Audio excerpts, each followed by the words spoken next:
इस चीज से बचने के लिए विशेषज्ञ पूरी सावधानी रखते हुए इस पूरे ऑपरेशन को अंजाम दे रहे हैं।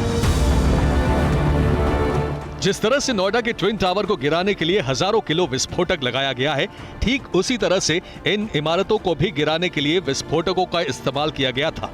लेकिन अंजाम क्या हुआ आपके सामने है।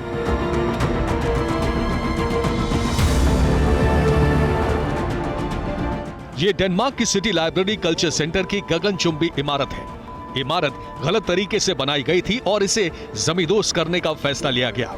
इमारत के हर पिलर और कोने में बारूद लगाया गया।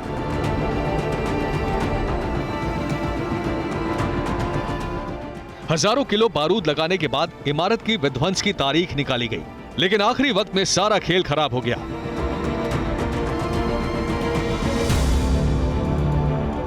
जैसे ही इमारत के विध्वंस के लिए ट्रिगर दबाया गया, पूरी इमारत। क्या भेड़ बकरियों को पाल के साल में करोड़ों कमाना चाहते हो? यकीन नहीं हो रहा ना? तो साल में 3 करोड़ कमाने वाले सिखाएं तो क्यों देरी कर रहे हो? फ्रीडम ऐप डाउनलोड करो। विध्वंस के साथ उड़ने के बजाय बीच से टूटकर एक हिस्से में पलटने लगी।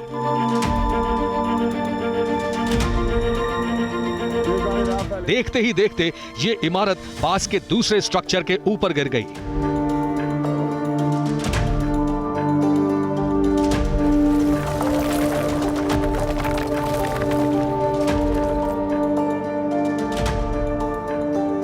अब जरा चेक रिपब्लिक की इस कपड़ा बनाने वाली कंपनी की इमारत को भी देखिए। बाहर से शानदार दिखने वाली ये इमारत अवैध रूप से तैयार की गई थी। फिर कोर्ट के आदेश के बाद इस इमारत को भी गिराने की नौबत आ गई।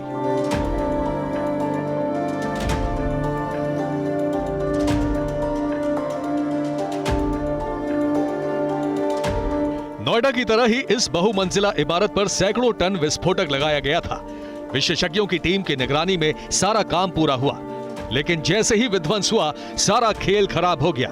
विशेषज्ञों की टीम ने इमारत को जैसे गिराना चाहा, बिल्डिंग वैसे ही गिरी।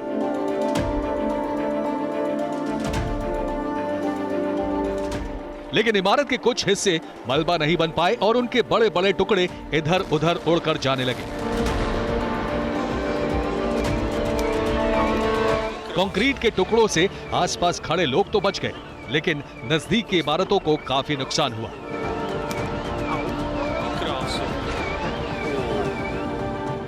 चीन की इस हाई राइज इमारत को भी देख लीजिए। एकदम नोएडा के ट्विन टावर की तरह दिखने वाले ये चीन के दोनों टावर भी अवैध हैं। इन दोनों टावर को गिराने के लिए इमारत के हर हिस्से में बारूद लगाया गया। पिलर से लेकर दीवार तक विस्फोटक भरा गया। फिर डी डे यानी डेमोलिशन का दिन तय हुआ, लेकिन आखिरी वक्त में बड़ी गलती हो गई। जैसे ही बारूद में धमाका किया गया, सब कुछ उल्टा हो गया। दोनों टावर में से एक टावर बाईं तरफ झुकने लगा और दूसरा टावर आधा टूटकर सीधा खड़ा हो गया।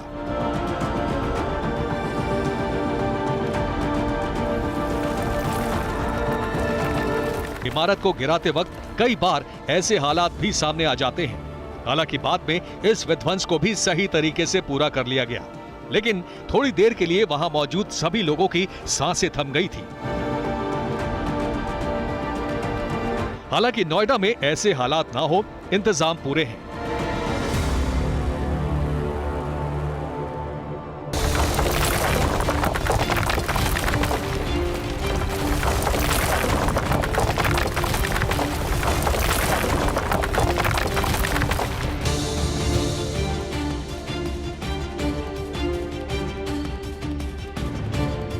ऐसी नौबत ना आए, इसके लिए 100 मीटर दूर से इलेक्ट्रिक वायर के जरिए ब्लास्ट किया जाएगा। जिस वक्त ये विध्वंस होगा, उस वक्त वहां police, traffic police, NDRF, fire, Edifice engineering के लोग मौजूद रहेंगे।